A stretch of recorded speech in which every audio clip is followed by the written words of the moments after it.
านผู้ฟังกำลังให้เกียรติรับฟังสถานีวิทยุเจียงใหม่มหานคร FM 107.25 เมกะเฮิรตซ์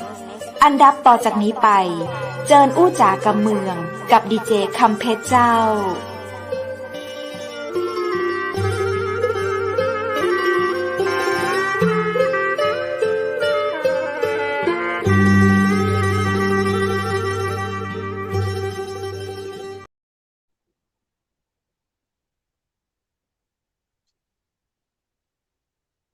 สวัสดีคุณผู้ชมที่ฮักและก็ตึงหาจำนักนะเจ้ายินดีต้อนรับเข้าสู่รายการอู้จ่ากำเมืองตังเชียงใหม่มหานครแพร่ภาพออกอากาศจากอาคารวังสิงห์คำอำเภอเมืองจังหวัดเชียงใหม่เจ้าคุณผู้ชมเจ้าวันนี้วันจันทร์ที่8เดือนพฤศจิกายน2564ปีกับฟ้ากับข้าเจ้าดีเจคำเพชรและทีมงานเชียงใหม่มหานครนะเจ้าพร้อมกับเรื่องราวดีๆมีสาระมาอู้มาจ้ากำเมืองด้วยกันนะเจ้าอย่างที่ว่ากินข้าวแรงแล้วเฮากลับมานั่งคดตะหวายนั่งพับเพียบนั่งฟ้อแฟ้อู้จากันไปตามภาษาคนเมืองเหนือนะเจ้าแต่ทางรายการของทีมงานเชียงใหม่มหานครเท่านั้นก็มีเป็นคนไทยภาคกลางภาคอีสานภาคใต้กู้ภาคเลยนะเจ้ามีแผ่วคนไทยที่ไปอยู่ต่างประเทศปุนเนอร์มาอู้มาจาด้วยกันต่างรายการอู้จากำเมืองต่างเชียงใหม่มหานครเจ้ากู้วันจันทร์วันอังคารวันพุธและวันพฤหัสบดีเวลา 20:00 นจะอีถึง 3:00 นโดยประมาณนะเจ้าเฮาบ่ได้ปะกันมาเป็น3วันคุณผู้ชมเป็นจะได้พ้องเจ้าสบายดีกันเนาะข้าเจ้าหวังเป็นอย่างยิ่งว่าแฟนรายการทุกคนคนไทยทุกคนเนาะมีความสุขอยู่ดีมีสุขกันนะเจ้าและวันนี้นั้นเจ้าตั้งรายการเชียงใหม่มหานครก็ได้รับเกียรติจากท่านพาณิชย์จังหวัดกำแพงเพชรเจ้าซึ่งวันนี้นั้นท่านจะมาอู้จ๋าเล่าเรื่องของการทำงานพาณิชย์จังหวัดให้เฮาฟังเนาะว่าพาณิชย์จังหวัดนั้นมีหน้าที่อะหยังทำอะหยังแล้วเป็นตีน่าภาคภูมิใจเป็นประโยชน์ต่อประชาชนจะใดวันนี้มาบ่ใกล้บ่ไกลก็คือกึ่งต่างของประเทศพระเจ้ารู้สึกว่ากำแพงเพชรนี่ก็จะเป็นภาคกลางแล้วเนาะก็เดี๋ยวขอเชิญภาคเหนือตอนล่างเดี๋ยวขอเชิญท่านมาอู้นะเจ้าแล้วก็มาแนะนำสิ่งที่เฮาเคยรู้เนาะเดี๋ยวเฮาจะมาถามเปิ้นท่านผู้ชมท่านใดที่ใครรู้อะหยังเกี่ยวกับเรื่องของพาณิชย์ต่างหรือว่าเรื่องราวต่างจังหวัดกำแพงเพชรฝากข้อความมาได้นะเจ้ามาถึงโอกาสนี้เฮายินดีต้อนรับท่านเลยดีกว่าท่าน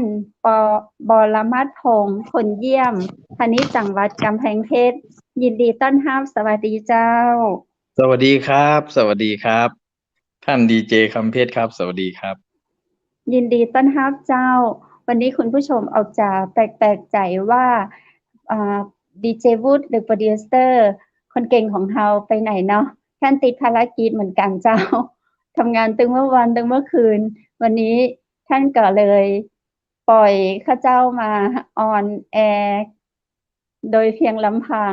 กับแขกผู้มีเกียรติของเฮาท่านบรมัตถ์พงษ์พลเยี่ยมมีชื่อเล่นก็เจ้าชื่อเล่นชื่อบอยครับข้าเจ้าขออนุญาตฮ้องท่านพาณิชย์ว่าท่านบอยเนาะเจ้าห้องท่านพาณิชย์เฉยๆก็ได้ครับมันชื่อยากของท่านพาณิชย์ก็พอก็ได้ครับแต่ชื่อม่วนขนาดเลยเจ้าบรมัตถ์พงษ์เป็นเหมือนกรรมในพุทธศาสนาก็เจ้าอันนี้บรมัตถ์พงษ์นี่เหมือนบรมัตถ์นี่มาจากคำว่าปรมัตถ์นะครับแปลว่าธรรมะขั้นสูงครับบรรลุนิพพานน่ะสูงที่สุดสูงกว่านี้ไม่มีอีกแล้วครับอันขอถามส่วนตัวโดยส่วนตัวท่านแล้วนี่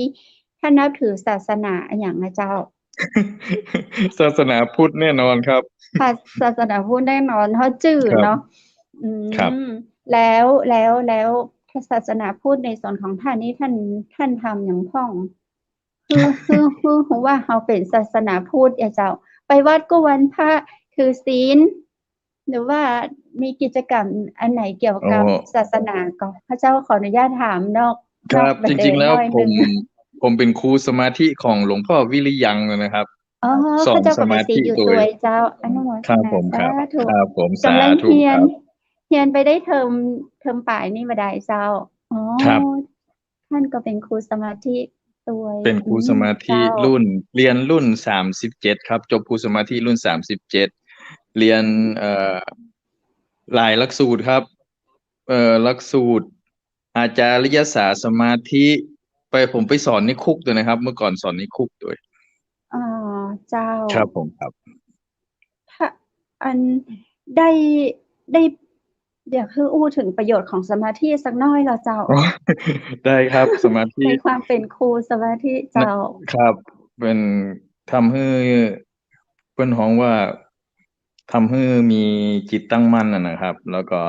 เจ้าน อนหลับสบายนะครับ แล้วก็อ่ามีจิตใจอบอ้อมอารีนะครับ แล้วก็ตัดสิเจ้านใจอย่างดีขึ้นครับผมครับ อ๋อ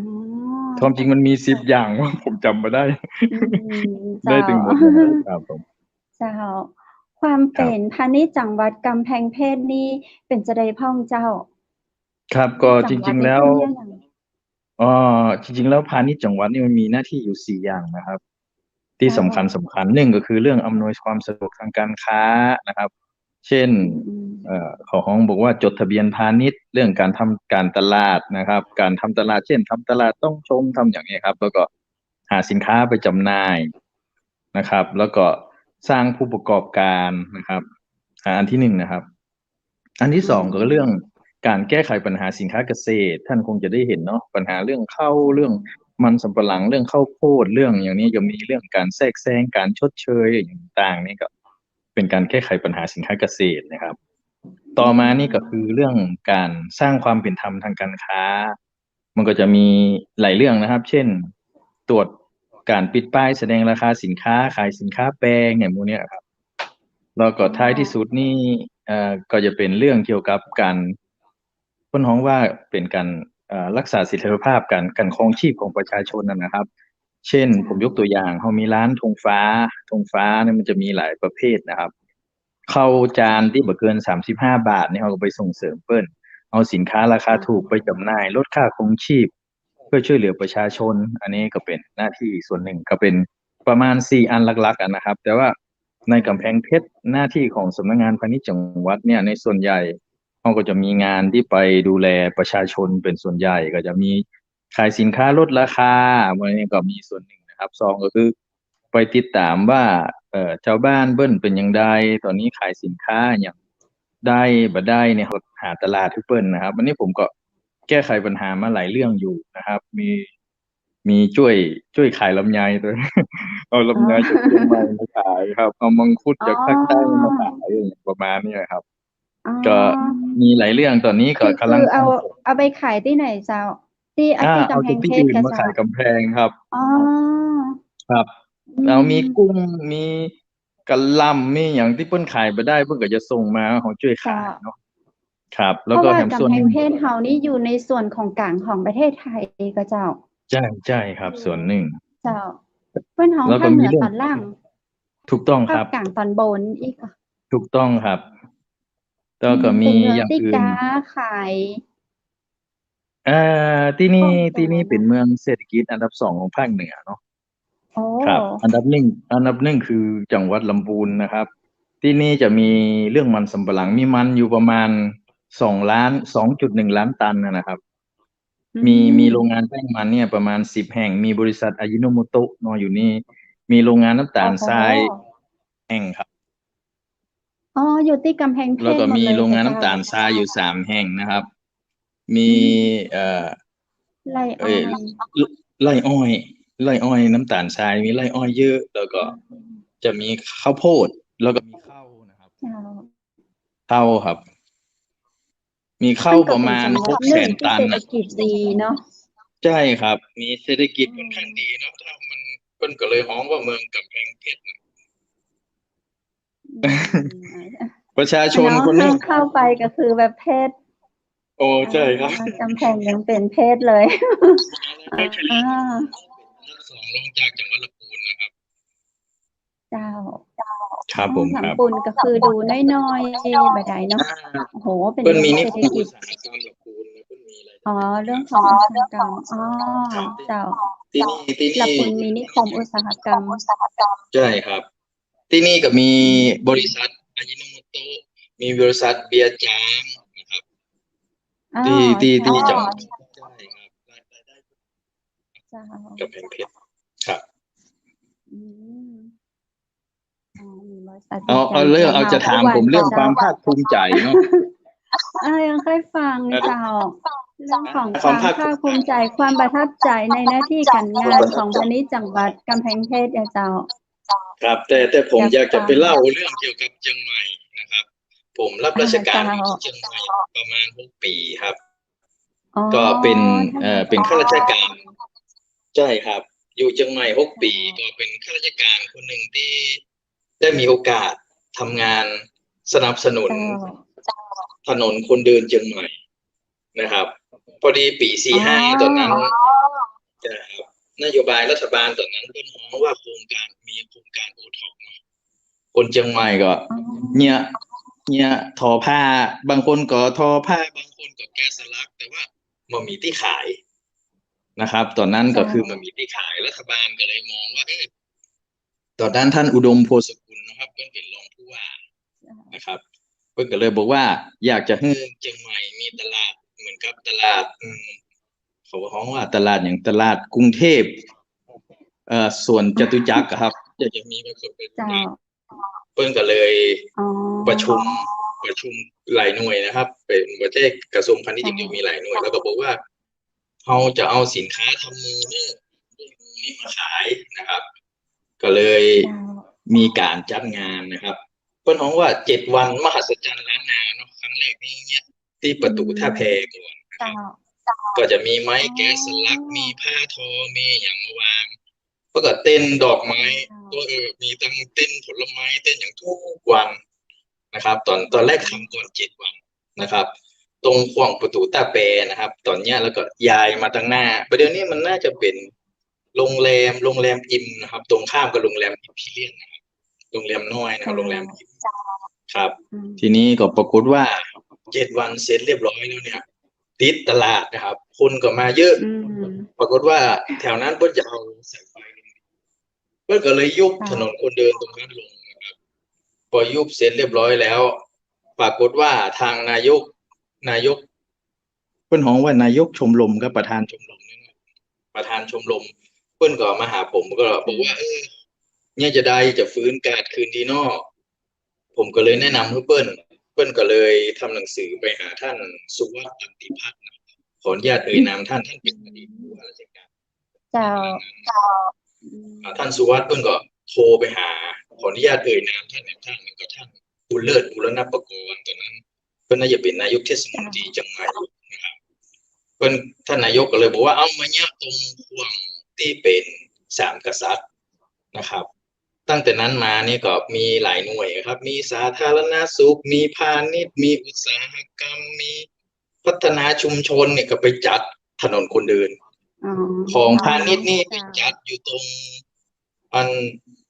ศาลากลางหลังเก่าอะครับ ตรงหลังโค้งประตูท่าแพ อ๋อ ตรงนั้น อ๋อ ตรงเขาน้อยๆ เจ้า จะมีร้านขาย ที่ ไก่ ยาวไปเลย พระเจ้าเคยไปเซลอยู่ นะครับ เจ้า ตรงนั้นจะมีน้อยๆ จะมีซอย คือก็จะแบ่งโซนรับผิดชอบกันครับ แต่ว่าของพาณิชย์จะได้รับโซนน้ ถ้า อยๆอยู่ตรง ถ้าตั้งแต่หลังประตูท่าแพมาถนนอะอย่างก็มาตรงข้างโรงแรมมนตรีที่ยาวมาถึงกล่องเมือง ใช่ ใช่ก็เจ้าเส้นนี้ก็ ใช่ครับ คือก่อนหน้านั้น แต่ มัน เส้ เป็น น ที่ยาวและนักท่องเที่ยวกันนัก แล้วแต่ที่เพิ่นย้ายมาอยู่หลายนี่ ปรากฏว่า อืม ดีมากเลยครับ พอดีผม ย้ายไปอยู่ประจวบนะครับ โอ้ไปอยู่ทะเล ไปเล่าผมว่าปูชื่อผมนะครับว่าเนี่ย คนขายของบนถนนท่าแพนี่นะ ขาย3 ปีไปได้ปลดหนี้3 ล้าน ผมก็ว่ามันจะเป็นไปได้อย่างไร โอ้ ครับ ป ปิ้นเล่าให้ฟังนะเปิ้นว่าโอ้คือคนที่มาซื้อนี่เปิ้นไม่ได้มาซื้ออย่างญี่ปุ่นมาซื้อนะครับมาซื้อเสร็จแล้วเปิ้นสั่งเป็นโหลแล้วก็ส่งไปที่อ๋ญี่ปุ่นนี่นะครับอคนยุโรปมันมาเปิ้นก็สั่งเป็นโหลแล้วเปิ้นก็ส่งไปยุโรปปรากฏว่าโอ้เป็นว่าถนนคนดีคนดีก็ถนนคนเดินนะครับไปเนาะตอนแรกรู้สึกว่าจะตี้หนึ่งนี่ประมาณผมจำมาได้ในพื้นที่ก็จะวัดเส้นเลยประมาณ10 บาทมั้งแล้วก็หลอดไฟแถม10 บาทได้ประมาณนี้นะครับปรากฏว่าโอ้ถนนคนเดินเชียงใหม่ขยายตัวไปเรื่อยๆอันนี้ผมมานึกถึงตอนหลังโอ้เราก็โชคดีนะแกเนาะเราได้ไปทำงานที่เชียงใหม่นะครับก็เป็นได้บรรยากาศที่เชียงใหม่เนี่ยคนเชียงใหม่รวยขึ้นนักเลย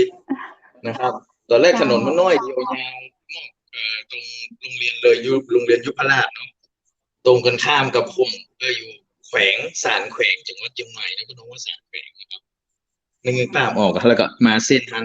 มาเกือบถึงวัดเจดีย์หลวงมาถึงวัดเจดีย์หลวงตรงท่านมันฮักเลี้ยวขวาเข้าไปตอนแรกนี่มีแค่สายธรรมดานะครับแล้วเชียงใหม่ก็มีตลาดบรรณาวัดภาษีครับแล้วเชียงใหม่ก็มีถนนคนเดินขึ้นเป็นหลายตี้ถนนคนเดินสารปีแม่นก็ครับถนนคนเดินสารเปนะครับแล้วก็มีตลาดกุ้งโค้งที่อยู่ในมหาลัยเชียงใหม่อันนี้เดี๋ยวก็จะพูดว่าเข้าเลยนั่นแต่รุ่นบุกเบิกเลยเนาะถนนคนเดินเชียงใหม่โอ้ก็นับว่าเป็นบุญของคนเชียงใหม่ที่ได้แบบพาณิชย์เก่งๆนะเจ้าถ้าเจ้าก็รู้สึกแบบปลื้มใจภูมิใจตัวเลยเนี่ยตอนท่านกึศจะใดจะท่านบอกแล้วเนาะท่านกึศแล้วว่าจะเอาสินค้าตรงนั้นมาเนี่ยเป็นไรมาเริ่มต้นจำได้เลยผ้าทอจอมตองเนาะผมยังจำได้เนาะมีกลุ่มผ้าทอจอมตองแล้วก็มีคนเนี่ยจ้องสันกำแพงนะครับมีไม้แกะสลักโดยสเก็ตนะครับก่อนก็จะเอาของมาวางขายเมื่อก่อนว่าเราก็ภาคภูมิใจนะว่าถนนคนเดินนี่ก็เป็นส่วนหนึ่งนะครับแต่ต้องบอกนิดนึงนะว่าอันกาดงัวลายนี่นะครับถนนคนเดินงัวลายนี่แล้วตอนหลังทำมามีเสาอาทิตย์ที่ถนนเดินครับที่งัวลายแต่แค่ตอนเขานะครับแต่อันนี้มันสั้นนะมันมีน้อยเดียวครับเพิ่นเนี่ยก่อนครับเพิ่นเนี่ยครับเพราะว่าตรงนั้นมันเป็นถนนของช่างนะครับช่างนี่น้อยเดียวมันก็มีน้อยเดียวครับเมื่อก่อนนี่ถนนตรงเนี้ยเป็นเนี่ยก่อนถนนคนเดินเชียงใหม่สายปูนสายที่ผมเล่าให้ฟังนะครับอันนี้เนี่ยอันทีหลังนะครับแต่ว่าถือว่าประสบความสำเร็จนะครับเพราะว่าใช่ข้าเจ้าก็ไปเมื่อใดก็ไปครับแล้วผมก็ยังไม่อยากซื้อเจ้าเจ้าถือว่าโชคดีครับยินดีมากๆเลยแล้วก็เป็นถนนต้นแบบต้นแบบของประเทศไทยนะครับมีหลายๆจังหวัดเป็นแบบนี้ถนนคนเดินแบบถนนคนเดินเชียงใหม่นะครับเราเห็นแล้วก็รู้สึกว่ามีความสุขแล้วก็มีความภาคภูมิใจนะครับอันนี้ผมเล่าได้กี่เรื่องครับเนี่ยเล่าในความภาคภูมิใจเอาเห็นสักเรื่องก็ได้เอาจากถนนคนเดินที่เชียงใหม่เนาะท่านได้เริ่มเจ้าแล้วก็ท่านไปต่างจังหวัดในแฮมเจ้าผมจริงๆแล้วอยากจะเล่าเรื่องเชียงใหม่สักเรื่องก็ยังสมัยก่อนนี่นะครับเชียงใหม่เนี่ยมีห้างเยอะมากเลยมันมีโลตัสบิ๊กซีคาฟูนะครับโอชองนะครับกาดในเมืองเชียงใหม่เนี่ยแทบจะไม่มีคนเดินนะครับกาดของกาดสดนะครับทีนี้จังหวัดเปิ้ลก็เลยมีแผนนะครับผมก็ดีใจครับรอบว่าได้มีส่วนร่วมที่ไปพัฒนาตลาดกระเปิ้ลนะครับกาดนี่นะครับว่า1คือมีไต้กันนก2คือมีที่กองน้ำมันนะครับ3คือมีถังขยะ4คือมีขายสินค้าเกษตรอินทรีย์5นี่ตั้งโต๊ะที่ตั้งอยู่บนพื้นนะครับคือมีความห่างที่คนจะเดินเข้าไปเข้าออกสะดวกนะครับแล้วก็คือมันเตี้ยไปที่เชื้อโรคมันจะโดดขึ้นมาได้ อันนั้นเราทำร่วมกับสาธารณสุขจังหวัดนะครับ มีอุตสาหกรรมจังหวัดสาธารณสุขจังหวัดมีท้องถิ่นมีอย่างเข้าไปดูตอนนั้นถ้าผมจำไม่ผิดมี14 แห่งนะครับที่เชียงใหม่นั่นก็เจ้าใช่ครับมีที่ในเวียงเชียงใหม่ใช่ครับ มีตลาดลมโชคนี่มาทีหลังตลาดลมโชคนี่มาทีหลังตลาดลมโชคที่ทำให้ผมงงมากเลยนะครับ มันมีตลาดอย่างว่าต้นขยอมมีตลาดต้นขยอมมีตลาดทานินนะครับ ตลาดประตูเชียงใหม่นะครับ แล้วก็มีตังออกไปตังค่ายกวิระคุณผมจำชื่อตลาดไว้แต่ถึงหมดมีอยู่14 แห่งนะครับจังหวัดเชียงใหม่แล้วทีเนี้ยเหมือนเนี่ยจะมีตลาดวโรรสตลาดกาดหลวงครับคือว่าเฮาไปเนี่ยคือมีอย่างที่ผมเล่าฟังนะครับแล้วก็มีปิดป้ายแสดงราคาสินค้ามีเครื่องชั่งมาตรฐานนี่นะครับปรากฏว่าตลาดลมโชคเนี่ยทำให้ผมงงมากผมปิดไปเชียงใหม่แล้วก็โอ้เหมือนน่าเชื่อเลยโอ้ว่าตลาดแบบดังเมื่อก่อนมันมีกระสุ่มไก่เนาะเมื่อก่อนอยู่เป็นแบบกลางโต้งอีเนาะตอนแรกแบบกลางโต้งเลยจู่ๆโอ้โหรวมโชคแบบเป็นแหล่งเมืองหลวงไปเฉยเลยตอนนี้เจริญมากเนาะมีร้านอาหารมีอย่างเต็มไปหมดนะครับก็อันนี้ก็เป็นความภูมิใจอันที่สองนะครับที่ว่าได้ไปทำงานอยู่ที่เชียงใหม่แล้วก็ได้มีโอกาสได้สร้างอย่างขึ้นมาในบ้านในเมืองเราครับก็เป็นความโชคดีนะครับของผมตัวที่ได้มีโอกาสไปทำงานเชียงใหม่เพิ่นเป็นเมืองที่ค่อนข้างเจริญเนาะแล้วประชากรเพิ่นก็นักสินค้าเพิ่นก็หลากหลายคนเพิ่นก็ใจดีนะครับคนเชียงใหม่เพิ่นใจดีนะครับแล้วก็มีทักษะเพิ่นบอกว่าทักษะนะครับคนเชียงใหม่นี่เป็นคนละเอียดอ่อนนะครับเพิ่นจะมีศิลปะเพิ่นจะมีผ้าทอเพิ่นจะมีแกะสลักคือเป็นคนมีอารมณ์ศิลปินนะครับแล้วพอมีศิลปินสินค้าของเพิ่นเนี่ยเพิ่นจะมีหลายรูปแบบนะครับถ้าเฮาไปเทียบกับจังหวัดอื่นเนี่ยคนเชียงใหม่นี่เพิ่นมีรสนิยมค่อนข้างสูงเนาะออกแบบผ้าไหมผ้าทอตีนโจ๊กมีอย่างนี้นะครับว่าเวลาเพิ่นมาเนี่ยคนที่อื่นมานี่ก็จะมาซื้อของฝากของเชียงใหม่ครับผมครับอันนี้ก็เป็นความภูมิใจที่สองนะครับที่ได้อยู่เชียงใหม่และได้มีการที่เชียงใหม่คนได้รับของจากเชียงใหม่ก็ภูมิใจดีใจนะเจ้าเป็นของดีครับเจ้านอกจากที่เชียงใหม่แล้วท่านได้ไปต่างจังหวัดไหนแห่งที่ประทับใจที่ประทับใจจริงๆแล้วผมฟังต่อนะ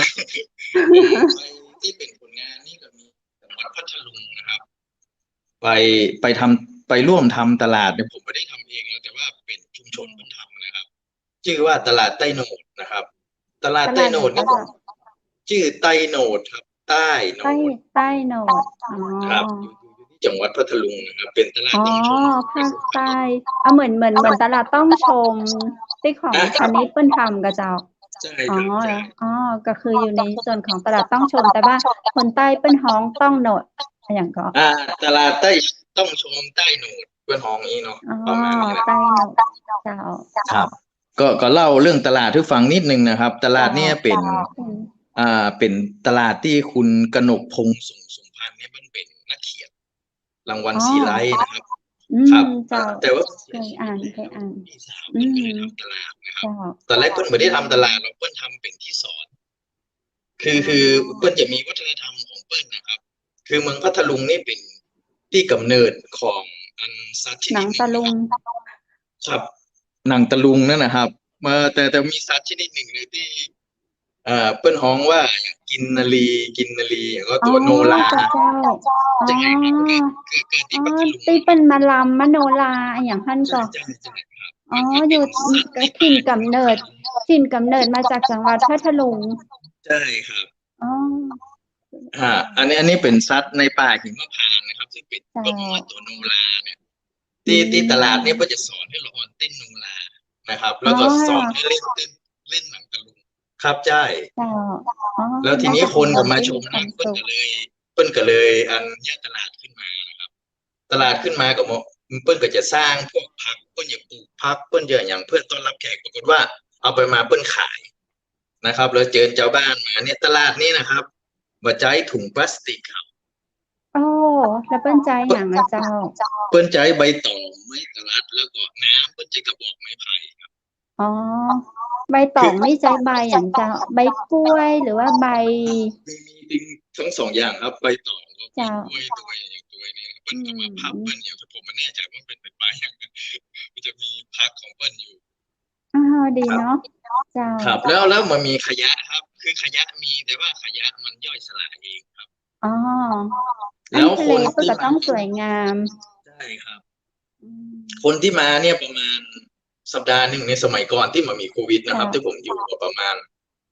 สัปดาห์เปิดวันอาทิตย์วันเดียวนะประมาณ10,000 คนนะครับ ที่มา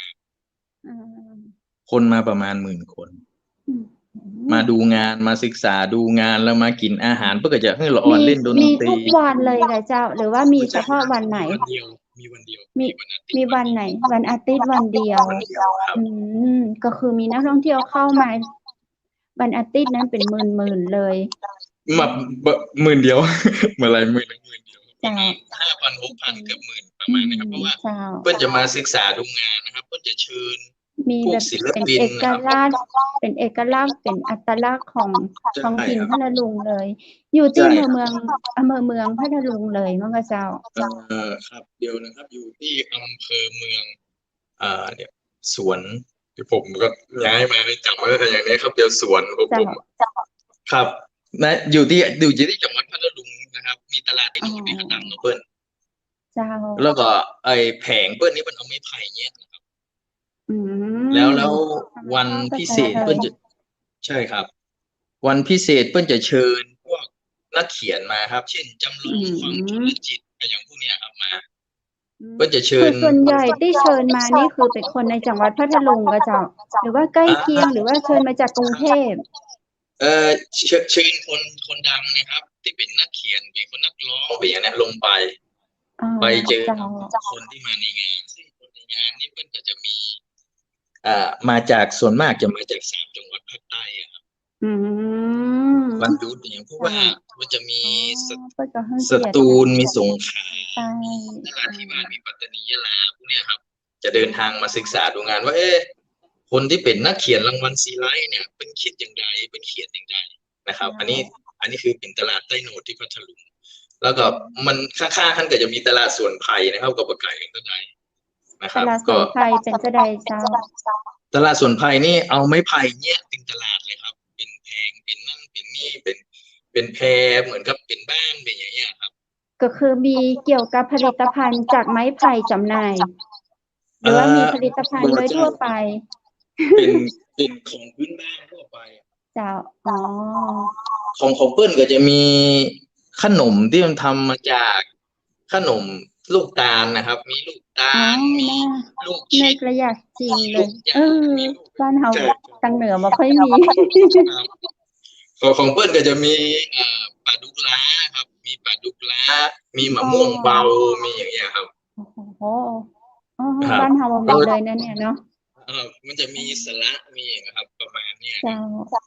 แล้วผมก็ถึงแก่งใต้แล้วกันเนี่ยยัง เอา เม็ดดีครับ ย้ายไปไหมบ่ไหวแล้ว มาไกลเกินแล้วท่านไปสูงไปเรื่อยๆ เอาไว้ไปแอวอะเนาะ ไว้ไปก็ เจ้าค ก็ วามประทับใจ ผมก็ต้องคิดว่าบ้านเปิ้ลเมืองเปิ้ลเนาะเปิ้ล เจ้า ปลูกต้นไม้นักขนาดนะครับ ต้นไม้ก็ เจ้า นักมีต้นปาล์มต้นยางนะครับ ที่หลักๆเปิ้ลนะครับ จะมีเยอะมาก เต็มไปหมดเลยครับ แล้วก็ในอำเภอบางอำเภอเนี่ยก็จะมีเงาะครับ มีเงาะมีมังคุดมีทุเรียนกินทุเรียนดีกว่า โอ้ยผลไม้เหรอโอ้ยสาวเลยท่านพนิชนี่เป็นคนเป็นอะไรเกี่ยวกับภาคใต้หรือเปล่าเป็นคนใต้ด้วยหรือเปล่า แต่ว่าท่านพนิชนี่อู้กับเมืองกับข้าเจ้าท่านพนิชนี่เป็นคนเหนือละ อู้กับเมืองได้อู้ใต้ได้ก็เจ้าอู้ใต้ได้ก็ อุไตนี่อุได้แต่ฟังได้อ่ะฟังใต้ได้ ครับได้ครับแยกได้ เจ้า แยกได้ว่าคน แหล่ง จังหวัดไหน แหล่ง ครับ ใต้ คนสงข แหล่ ลาง คน ใต้ ใต้เพิ่นจะบอกว่าสำเนียงเป็นคนนครสำเนียงเป็นคนสงขลาเนี่ยเพิ่นจะสำเนียงเพิ่นจะออก จะแยกอ๋อท่านพนิชก็ฟังแล้วก็แยกออกได้ ฟังหู อืมก็เหมือนคนเหนือเนาะเชียงรายแป้เชียงใหม่เนาะลำปางหนาเนาะอ๋อทางใต้เปิ้นก็มีแบบ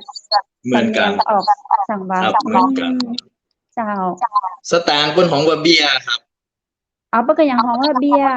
นี่มีคือเหมือนสมัยคุณปู่คุณย่าเฮาเนาะ แม่น พ่อ ค เฒ่า รับ แม่หม่อนเฮาเมื่อสมัยก่อนเพิ่นก็ใจเบียร์บัดเดี๋ยวเพิ่นก็ยังฮ้องว่าเป็นเบียร์อะค่ะเจ้า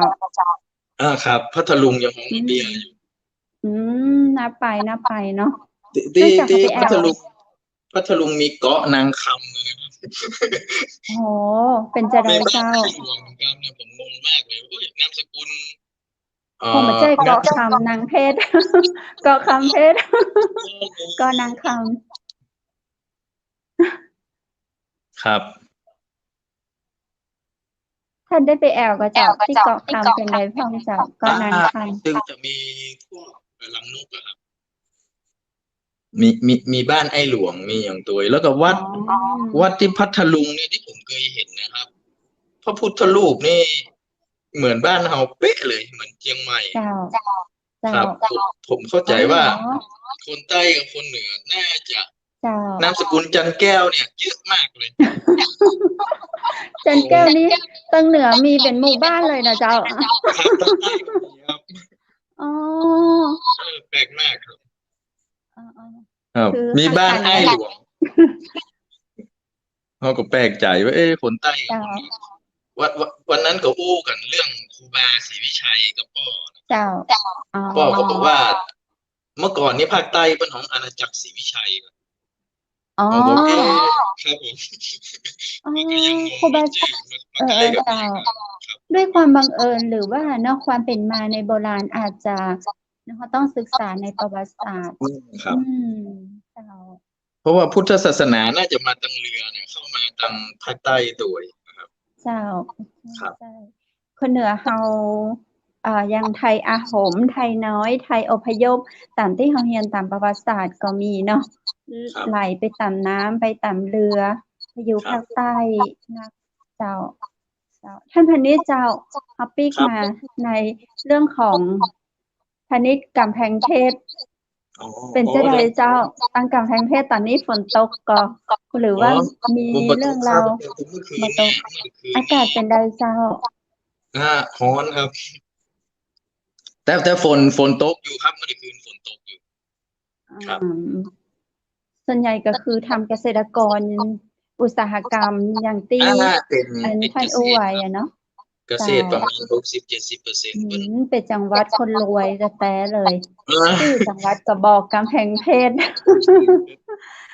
ส่วนใหญ่เพิ่งทำนากันประมาณสัก20 กว่าไร่อะครับ คนนี้วันนั้นไปเจอเกษตรครับ วันนั้นไป เก เจ ษ อ ต เก ร ษ กร ตร บางรายเพิ่งมีเป็น100อะครับ โอ้ ส่วน ต่อ คนต่อไร่ 100 ไร่ ก็คือเปิ้นเป็นคนในจังหวัดกำแพงเพชรเลยมันจะเป็นพ่อค้าในทุนไปซื้อมันก็เจ้า คนกำแพงเพชรนี่เมื่อก่อนนี่เป็นคนกำแพงเพชรแท้นะครับ แต่มีคนอีสานนี่เพิ่นเมื่อก่อนเพิ่นมาทำเกี่ยวกับสวนอ้อยอะมารับจ้างนะครับ ตอนนี้ รับจ้าง เก็บเงินเก็บทองซื้อไปของตัวเก่า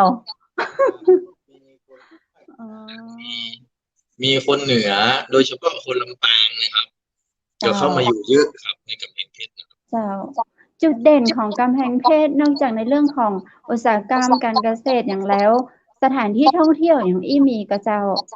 มีครับ มีน้ำตกคลองลานนะครับ ตอนนี้น้ำ อ๋อก ำลัง คลองลานมีชื่อ มีช่องเย็นมีคลองลาน แล้วก็มีอุทยานประวัติศาสตร์ เจ้า นะครับ คือผมนี่ขออนุญาตเล่านิดนึงนะครับ เจ้า พาไปไหว้3 กษัตริย์ที่เชียงใหม่บอกว่า ถ้าไปรับราชการหรือไปทำงานที่ไหน ขอเพื่อไปอยู่เมืองพ่อขุนนะครับ ผมเคยทำงานอยู่ที่จังหวัดสุโขทัยก็คือพ่อขุนรามคำแหงนะครับ เจ้าก ำแพงเพชรนี่คือชากังลาวเปิ้นของเมืองชากังลาว ใช่ ซึ่งคนสร้างก็คือพระยาลิไทย เจ้า น่าจะเป็นลูกของพ่อขุนรามคำแหงนะครับ อ๋อ แล้วที่พัทลุงนี่เจ้าเมืองเปิ้นชื่อขุนคางเหล็ก เป็นพระสหายของพระเจ้าตากอะครับ น่าจะปฏิฐานไม่น่าจะเป็นจริงครับ อืมแล้วไปอยู่เมืองที่แบบมันศักดิ์สิทธิ์ทั้งนั้นเลยเนาะ ครับแล้วอยู่ โด เมื ย อง โด ประ ย วัติศาสตร์ โดยส่วนตัวของพระเจ้า คือเส้นทางการเดินทางของเราเนี่ย ถ้าเวลาเราจะไปเมืองหลวงเนาะจากเชียงใหม่ไปเมืองหลวงเนี่ยเราก็ต้องผ่านจังหวัดกำแพงเพชรข้าเจ้าก็เป็นคนหนึ่งที่รู้สึกว่าทุกครั้งที่ผ่านจังหวัดกำแพงเพชรมันเหมือนมีความรู้สึกว่าเราจะขนลุกเราจะเหมือนในประวัติศาสตร์เราต้องมีอะไรอย่างตังกำแพงเพชรแน่ๆเลยเนาะ กำแพงเพชรเป็นเมืองสุดท้ายที่พระเจ้าตากไปดำรงพระยศนะครับเปิ้นฮ้องว่าเจ้าพญาวชิรปราการนะเหมือนกับเปิ้นฮ้องกำแพงเพชรนะครับ เป็นเมืองค่อนข้างใหญ่นะครับ เพราะว่าตอนที่พระเจ้าตากไปยึดเมืองจันทบุรีเนี่ย ไปเจอเจ้าเมืองจันทบุรีก็บอกว่าเนี่ยตำแหน่งของเปิ้นคือพญาวชิรปราการเนี่ยใหญ่กว่าตำแหน่งเจ้าเมืองจันทบุรีผิดจันทบุรีนะครับไม่ใช่ชลบุรีจันทบุรีตอนที่จะตีเมืองจันทร์นะครับ น่าสนใจเนาะใน ครับ ประวัติศาสตร์เนาะกำแพงเพช ครั ร บ ก็กำแพงเพชรนี่ทุกปีกำลังจะมีรถไฟนะครับ วันนั้นผมก็มีโอกาสได้ไปร่วมประชุมกับเปิ้ลก็อยากจะบอกว่าบิดาแห่งการรถไฟไทยนะครับ เปิ้ลชื่อพญากำแพงเพชร อ๋อ อัครโย เจ้า ธินครับ ครับผม อ๋อ ครับ นี่เป็นลูกของรัชกาลที่5นะครับ เจ้า ตำแหน่งเปิ้ลนี่ก็คือนี่ครับ พระกำแพงเพชรผิดนะครับ พระกำแพงเพชรอัครโยธินนะครับ เปิ้ลเป็นลูกของรัชกาลที่5 เจ้า เป็นบิดาแห่งการรถไฟไทยนะครับแอม6 ปีกำแพงเพชรจะมีรถไฟนะครับ แต่ที่ผ่านมานี่คือบ่มีค่ะเจ้า ยังมามีนะครับตอนนี้กำลัง รถไฟไอ้อย่างก็รถไฟรางก็บ่มีค่ะเจ้า บ่มีครับ แต่อุตรดิตถ์มีเนาะ เอาอุตรดิตถ์มีครับ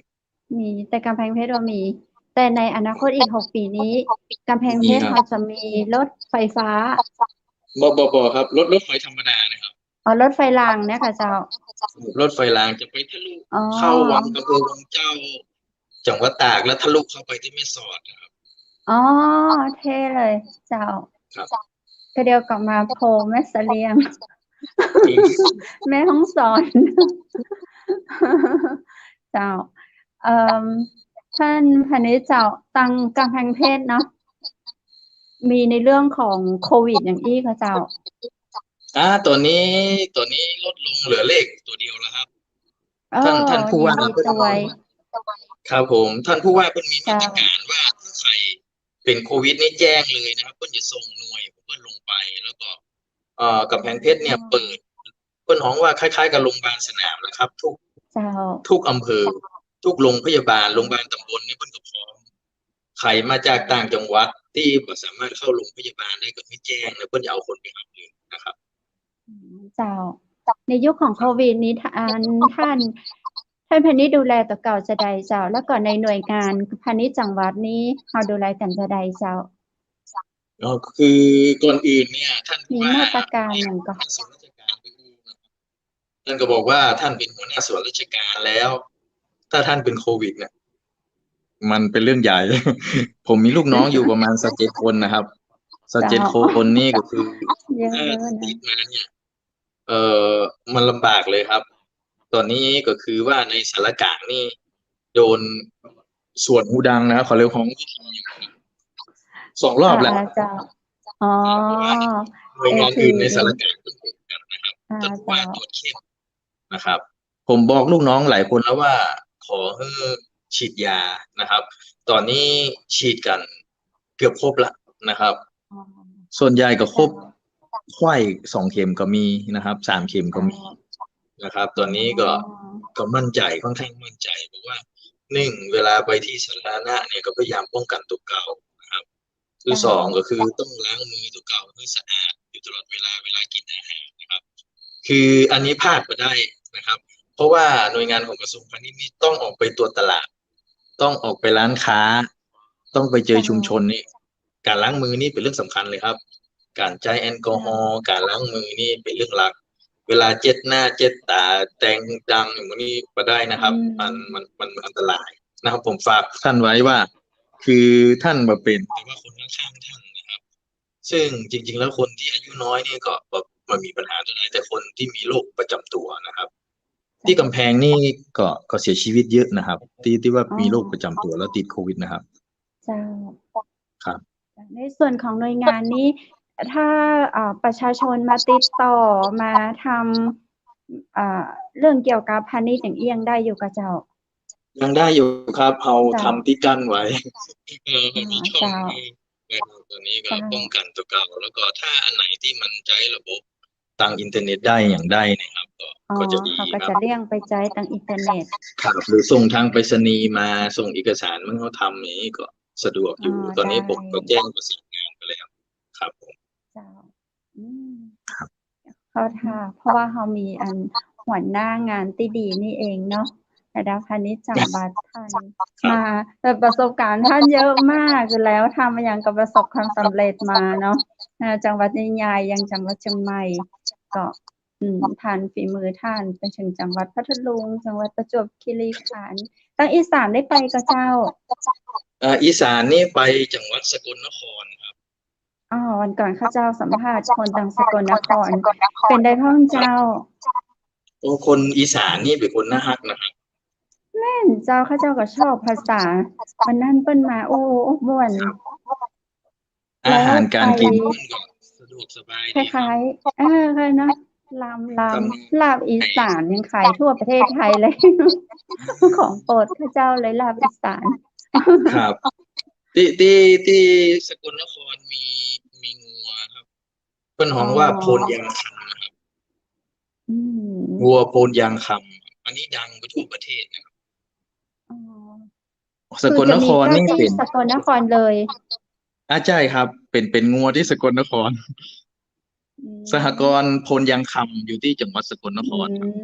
เจ้า ครับ แล้วก็ข้าวของสกลนครนี่ก็โอเคนะครับ เจ้า ครับอร่อยครับข้าวหอมมะลิสกลนครเพราะมันอยู่ใกล้ๆกับ101ใกล้อย่างนะครับ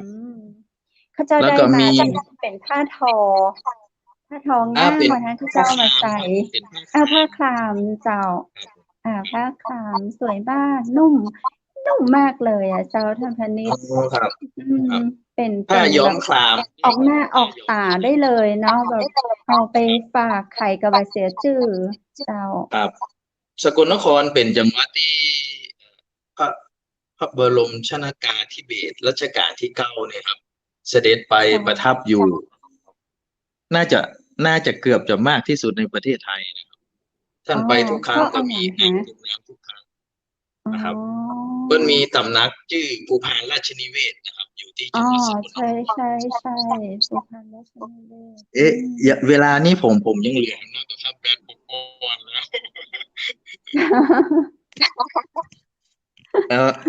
คือผมถึงกี่โมงครับเดี๋ยวผมชาร์จแบตสักหน่อยครับขออนุญาต เจ้าถึงช่วงสุดท้ายของรายการแล้วเหมือนกันเจ้า ครับ เจ้าน้อยหนึ่ง จะสอบถามมาอย่าง เจ้าช่วงสุดท้ายของรายการแล้วเนาะก็ขอท่านช่วยฝากอย่างก็ได้ให้แฟนรายการเจ้าในช่วงสุดท้ายของรายการเฮาในวันนี้เจ้า ครับก็ผมก็จะ เชียงใหม่มหานคร ครับพ่อแม่พี่น้องผู้รับฟังทั้งหมดก็ขอให้ดูแลตัวเก่านะครับโควิดเนี่ยมันเป็นภัยใหม่ ซึ่งมันดูแล้วน่าจะยังอยู่กับเราเมินอยู่นะครับ ก็บ่อยากให้ใช้ชีวิตด้วยความประมาทนะครับใครฉีดยาแล้วหรือบ่ฉีดยาแล้วสิ่งสำคัญก็คือต้องป้องกันตัวเก่านะครับก็คือเราติดโควิดแล้วก็มันที่นี่คือมันติดต่อคนอื่นต่อนะครับ แล้วก็ผมขอคือนึกว่าเนี่ยเราต้องช่วยกันถ้าเราดูแลตัวเก่านี่เราก็เหมือนกับดูแลคนอื่นนะครับใครไม่ได้ฉีดยาก็ไปฉีดเด้อครับนะครับแล้วก็เรื่องป้องกันตัวเก่าก็ล้างมือบ่อยๆนะครับล้างมือบ่อยๆก่อนกินอาหารนะครับหน้ากากอนามัยที่เขาไปอยู่ในย่านชุมชนเนี่ยเราก็ใส่นะครับถ้าเราอยู่ในบ้านอยู่อย่างคนเดียวกับครอบครัวที่เราไว้ใจได้นี่ก็ไม่น่ามีปัญหานะครับ ก็หลีกเลี่ยงการเข้าไปหาชุมชนที่เป็นชุมชนใหญ่ที่ผมว่ามันจะสะอาดหรือเปล่านะครับก็ขอให้คุณพระคุณเจ้าคุ้มครองทุกท่านผู้ฟังทุกท่านครับเจ้าข้าเจ้าปอทราบมาว่านอกจากท่านเป็นครูสอนสมาธิแล้วนะเจ้าแล้วก็ท่านเป็นประธานทอดกฐินในวันจันทร์หน้าเจ้าดังนั้นท่านประชาสัมพันธ์จะได้ร่วมอนุโมทนาโดยการเจ้ากับพุทธศาสนิกชนที่ไหนวันใดเจ้าก็ไปทอดที่สำนักสงฆ์เมืองโยมใต้นะครับอำเภอแม่เสลียงจังหวัดแม่ฮ่องสอนนะครับวันเสาร์นะครับน่าจะเป็นเช้าก็น่าจะไปผมเข้าใจว่าน่าจะเป็นสร้างศีลาสนะนะครับผมเพิ่งเป็นประธานบูรณะวัดอยู่ที่ภาคใต้นะครับวันกฐินนะครับที่พัทลุงวัดเขาจิงโจ้พระรารามนะครับอันนั้นก็เพิ่งทอดกฐินไปเมื่อสัก 2-3 อาทิตย์ที่ผ่านมานะครับอันนี้ก็จะไปทอดที่แม่ฮ่องสอนก็ขออนุโมทนากับผลบุญให้กับทุกท่านที่รับฟังนะครับว่าชีวิตคนเฮาก็ต้องมันสร้างความดีนะครับเพื่อเป็นที่ประจักษ์แล้วก็เมื่อมันเกิดประโยชน์กับสาธุชนกับคนมหาชนทั้งหลายนะครับอันใดเป็นความดีก็ขอให้ทุกคนช่วยกันทำนะครับอันใดที่เป็นสิ่งบ่ดีเฮาก็ละเหี่ยครับผมครับอนุโมทนาสาธุเจ้าขอบพระคุณท่านเป็นอย่างยิ่งเลยนะเจ้าโอกาสหน้าเนาะจะขอรบกวนเชิญท่านมามาจากับรายการเชียงใหม่มหานครแหมสำหรับวันนี้ข้าเจ้าดีเจคำเพชรและก็ทีมงานเชียงใหม่มหานครขอบพระคุณท่านพนิจจังหวัดกำแพงเพชรคุณวรมัตพงษ์คนเยี่ยมเจ้านักนะเจ้าสวัสดีเจ้าสวัสดีครับขออภัยคุณผู้ชมเจ้าวันนี้ได้ฟังเรื่องราวของการปฏิบัติหน้าที่ของท่านพนิจจังหวัดนะเจ้าปัจจุบันท่านอยู่ที่พนิจจังหวัดกำแพงเพชรเนาะอยู่ในส่วนของภาคกลางตอนบนภาคเหนือตอนล่างเวลาข้าเจ้าหมู่คนเหนือเดินทางไปเมืองใหญ่ไปเมืองหลวงไปกรุงเทพมหานครก็จะต้องผ่านจังหวัดกำแพงเพชรนะเจ้าอย่างที่บอกตะกี้ข้าเจ้าไปเมื่อใดข้าเจ้าก็รู้สึกขนลุกเหมือนกับว่าเราได้ผ่านเมืองประวัติศาสตร์ค่อนข้างจะมีเรื่องราวน่าขนาดเลยในประวัติศาสตร์ของจังหวัดกำแพงเพชรนะเจ้าและวันนี้ท่านก็มาเล่าให้เราฟังในเรื่องของบทบาทหน้าที่พาณิชย์จังหวัดเนาะหลายคนก็ได้ยินชื่อพาณิชย์จังหวัดสงสัยเปิ้นทำอะไรอย่างพาณิชย์จังหวัดวันนี้ได้คำตอบแล้วนะเจ้ากับ4หน้าที่ที่พาณิชย์จังหวัดต้องทำเนาะแล้วก็ตัวท่านบรมัตพงษ์ท่านก็เริ่มในกิจกรรมดีๆเนาะเพราะว่าจะเป็นถนนคนเดินที่เชียงใหม่เนาะไปอยู่จังหวัดพัทลุงก็มีถนนคนเดินที่พัทลุงเนาะเล่าเรื่องจังหวัดพัทลุงให้เราฟังเนาะเกี่ยวกับภาคใต้เปิ้นเนี่ยอย่างจะใดมีอย่างน่าชื่นชมนะเจ้ามีไปแผ่วจังหวัดสกลนครแสดงว่าท่านก็ไปมาทั่วทุกภาคในจังหวัดในประเทศไทยของเราเนาะหลากหลายจังหวัดเจ้าท่านเอาเรื่องที่ดีและก็มีสาระมาให้เราได้ฟังวันนี้ทางทีมงานเชียงใหม่มหานครเราก็ต้องขอกราบขอบพระคุณท่านบรมัตพงษ์เป็นอย่างยิ่งนะเจ้าโอกาสหน้าเราก็คงจะได้รับฟังเรื่องราวดีๆจากท่านแหมคุณผู้ชมเจ้าคุณผู้ชมท่านใดที่สนใจให้ฟังเรื่องราวอะไรอย่างเนาะเจ้าแจ้งมาได้ที่ทีมงานเชียงใหม่มหานครเราจะไปโตยเสาะหาไปเจอท่านมามาจ่าเนาะตอบคำถามให้คุณผู้ชมได้เข้าใจกับเรื่องราวต่างๆที่เราสงสัยที่เราบ่ฮู้บางเตื้อเขาเป็นเจ้าบ้านธรรมดาเขาเกิดแล้วเกิดแถมว่าหน่วยงานราชการหน่วยนี้เปิ้นเกิดขึ้นมาเพื่ออะหยังเปิ้นทำอะหยังนะเจ้าเขาก็ได้ฮู้ได้เห็นได้ฟังผ่านรายการเชียงใหม่มหานครซึ่งเป็นรายการของสถานีวิทยุเชียงใหม่มหานครภาคประชาชนนะเจ้าภาคประชาชนพี่น้องประชาชนทุกคนก็มีโอกาสที่จะเข้ามามีส่วนร่วมมามาจ้านะเจ้ามากล้ามาส่งคำถามมานะเจ้าให้โหคำถามให้ฟังคำตอบจากไผก็แจ้งมาได้นะเจ้าทางทีมงานเชียงใหม่มหานครเฮานั้น ก็ยินดีที่จะทำเพื่อพี่น้องประชาชนคนไทยทุกผู้ทุกคนบอกว่าจะอยู่ทางภาคใต้ภาคอีสานภาคเหนือหรือว่าต่างประเทศเรายินดีนะเจ้าแล้วก็ยินดีที่จะเป็นสื่อกลางเป็นเหมือนกับสื่อกลางให้กับนักธุรกิจเนาะเจ้าของผลิตภัณฑ์สินค้าต่างๆแปลงขึ้นมาแล้วบ่ฮู้จะได้ยุคโควิดเปิ้นบ่ฮื้อไปขายที่กาดก็ปิดนะเจ้าห้างก็ปิดบ่ฮู้จะได้ขายออนไลน์ก็บางคนบ่จ้างบางคนทำแล้วทำแถมบ่ได้ขายนะเจ้าติดต่อกับทีมงานเชียงใหม่มหานครได้เฮายินดีที่จะเป็นสื่อกลางให้ผู้ผลิตได้พบกับผู้บริโภคผู้บริโภคได้เห็นของผู้ผลิตนะเจ้าทางทีมงานเฮานี่จะต้องคัดกรองมาก่อนบ่ไปเอาของเปิ้นของที่บ่ได้คุณภาพของที่บ่ได้มีการันตีมาอย่างดีจะบ่มีมาออกอากาศทางเชียงใหม่มหานครเนาะก็จะต้องไปเจอไปพิสูจน์ว่าดีแต่ดีก็ไปทำ MOU นะเจ้าผ่านกรรมการคณะกรรมการเนาะเจ้าของผู้ผลิตฮื้อดีฮื้อถูกต้องบ่หลอกลวงกันเอามาเจ้าตั้งรายการเฮายินดีที่จะเป็นสื่อกลางฮื้อนะเจ้าท่านใดที่มีผลิตภัณฑ์ต้องการนำเสนอหรือว่าจะมารีวิวสินค้าเอาของแต้มาโชว์มาดูกันนะเจ้าติดต่อได้ที่ทีมงานเชียงใหม่มหานครนะเจ้าจะเป็นทาง Facebook เชียงใหม่มหานครเพจเชียงใหม่มหานครหรือว่า LINE เชียงใหม่มหานครรวมถึงการดูภาพติดตามทาง YouTube เชียงใหม่มหานครย้อนหลังได้เจ้าตลอดเป็นปีๆพุ่นน่ะ10 ปีก็น่าจะยังอยู่เนาะว่าเดี๋ยวนี้ทำมากันนี่ยังบ่ถึงปีเตื้อเจ้าก็ติดตามแล้วก็ว่าไปก็ยังเป็นการทดลองกันอยู่เพราะว่ายังบ่ถึงครั้งที่100เตื้อนะเจ้าลองถูกลองผิดลองให้ดีที่สุดให้ได้สิ่งที่ดีที่สุดมาถึงคุณผู้ชมบางเตื้อก็อาจจะมีสิ่งที่ผิดพลาดเนาะก็ขอสุมาอภัยกันตัวยนะเจ้าจะได้ก่อนในช่วงสุดท้ายของรายการนี้ฝากขอบคุณทางผู้สนับสนุนรายการนะเจ้าเฮาก็ฮ้องเปิ้นว่าสปอนเซอร์ภาษาอังกฤษนะเจ้าคนเมืองก็อู้ภาษาปากีสพ้องอะเนาะสปอนเซอร์หรือว่าผู้สนับสนุนรายการของเฮานะเจ้าขนมผักกรอบเจ้าคุณผู้ชมเขาเจ้าค่อยเน้นในเรื่องของขนมคนไทยเฮาบ่ว่าจะเป็นละเอ็ดละอ่อนคนใหญ่นะเจ้าป้าเฒ่าแม่หม่อนป้าอุ๊ยตื้อเฮาก็อยากกินถ้ากินกับแกงกินกับผักกินกับไม้มันก็มาคือเติงหาขนมก็เติงหาลูกอมอีเนาะไปซื้อมากินก็ฟันผุฟันหลออ่าต้องไปหาหมอฟันถอนฟันโอ้บ่ดีเจ้าวันนี้เจ้าคนไทยเฮาลวกแป้งยาอมสมุนไพรยาอมกระชายขาวอมดูแลสุขภาพของเฮาป้องกันโควิดไหลเข้าไปในปอดเข้าไปในอ่าอวัยวะส่วนต่างๆของเฮาตัวยเจ้ายาอมอันนี้ผลิตโดยสาธารณสุขเพิ่นออกมารับรองนะเจ้าเป็นยาอมผลิตมาจากกระชายขาว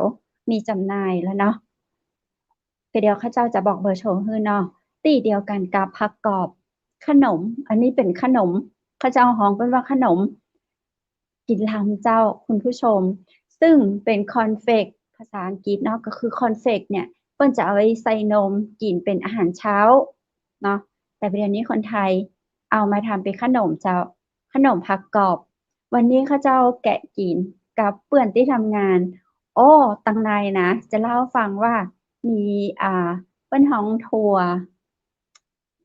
ฝักกระเจี๊ยบอะเจ้าเป็นฟักเลยเน้อมีตึงข้วนมันตัวแหมกินกรอบล้ำนี่หยังเขาเจ้าถึงลูกเปื้อนมากินเลย มันมีตึงแบบผักหลายชนิดนะเจ้าตึงผลไม้ตึงผักตึงพริกก็มีบังเอิญเมื่ออาทิตย์ก่อนข้าเจ้าดูในยูทูบเปิ้นอู้เรื่องของฟักกระเจี๊ยบเนี่ยหรือว่าคนเมืองเหนือเปิ้นฮ้องมะเขือมื่น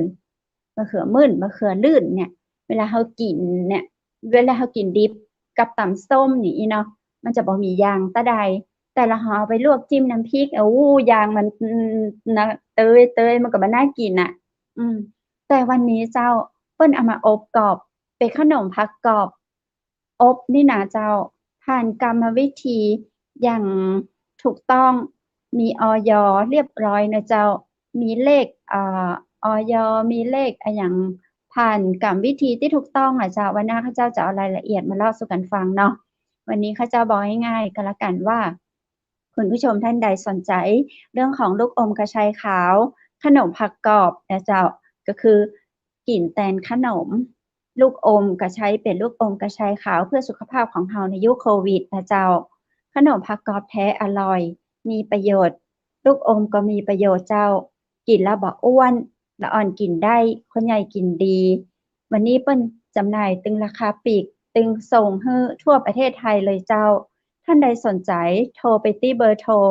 0856163199 0856163199 จดตันก็เจ้าก็เดี๋ยวเขาเจ้าบอกให้แหมเบอร์1เพราะว่าเปิ้นให้ไว้2เบอร์เผื่อบ่ติดเบอร์ตะกี้เนาะโทรไปที่0612890112จดไว้เลยนะเจ้าอยากกินขนมอยากกินลูกอมนึกถึงลูกอมกระชายขาวขนมผักกรอบอบน้ำผึ้งนะเจ้าสุดท้ายข้าเจ้าขอขอบคุณโรงแรมแม่เสลียงเวียงงามเจ้าสปอนเซอร์ใจดีเนาะทีมงานเฮาเวลาไปแม่เสลียงนะเจ้าพักฟรีกินฟรีที่โรงแรมแม่เสลียงเวียงงามเจ้าประเดี๋ยวก็เปิดบริการอยู่เนอะ24ชั่วโมงโทรสอบถามรายละเอียดได้ในช่วงไฮซีซั่นเนาะถ้าเผื่อห้องเปิดมาว่างแต่ราคาบอกเลยว่าประหยัดขนาดเจ้าคุณผู้ฟังไม่ใช่ว่าโรงแรมดีแล้วกับราคาถูกบอกเลยว่าคุณภาพเยี่ยมแต่ว่าราคาประหยัดช่วยเหลือคนไทยด้วยกันเนาะ0536214444โทรไปเบอร์นี้นะเจ้า0536214444ปาวามีคนแซวเจ้าใน Facebook โรงแรมแม่เสลียงเวียงงามเปิ้นลงราคามีคนแซวว่าถูกขนาดนี้ฮื้อฟรีเลยบ่ ก็ว่าเนาะ คุณผู้ชมเจ้าข้าเจ้าขอขอบคุณเสื้องามๆนะเจ้าอันนี้ก็สนับสนุนจากร้านผ้าพื้นเมืองชุดไทยใหญ่แม่เสลียงนะเจ้าท่านใดสนใจก็สอบถามรายละเอียดเพิ่มเติมที่โทรศัพท์หมายเลข0826166889อันนี้เปิ้นบริการตึงเจ้าตึงจำหน่ายนะเจ้าราคาปลีกราคาส่งทั่วประเทศไทยเลยโทรถามที่0826166889นะเจ้าหรือว่าเดินทางมาถึงแม่เสลียงมาถึงแม่ฮ่องสอนจะแวะไปแอวไปพอไปลองใส่ก่อนเดี๋ยวเสื้อใหญ่ไปเสื้อน้อยไปนะเจ้าถ้าอยู่ไกลก็บอกไซส์เปิ้นเนาะไซส์ S ไซส์ M ไซส์ L Double XL อะหยังก็ว่าไปนะเจ้าถึงช่วงสุดท้ายกันละฝากขอบคุณคุณผู้ชมตีนะฮะของเชียงใหม่มหานครทุกผู้ทุกคนนะเจ้าช่วงหลังนี้ตั้งทีมงานเฮานี่เฮาโทรศัพท์บ่วาดบ่วันกับกำลังใจที่คุณผู้ชมส่งมาให้นะเจ้าจะได้โทรมาแล้วเข้าไปชมก็กดไลค์กดแชร์กดติดตามเพื่อกับทีมงานเชียงใหม่มหานครตัวเนอร์สำหรับวันนี้ข้าเจ้าและทีมงานเชียงใหม่มหานครขอลาคุณผู้ชมไปก่อนพรุ่งนี้ปีกะป้ากันนะเจ้าพรุ่งนี้จะได้มาฟังเรื่องราวของงานยี่เปงเชียงใหม่เป็นจะได้ติดตามรับชมในวันพรุ่งนี้ 20:00 น.สำหรับวันนี้ขอให้คุณผู้ชมทุกท่านโชคดีและมีความสุขนักๆสวัสดีเจ้า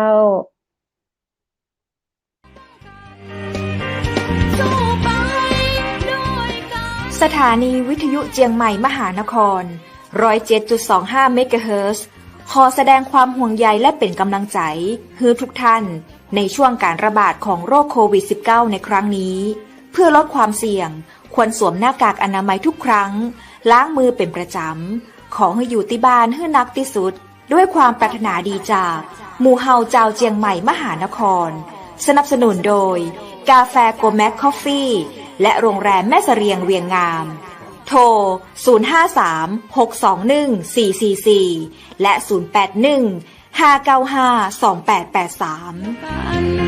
เราจะฝ่าฟัน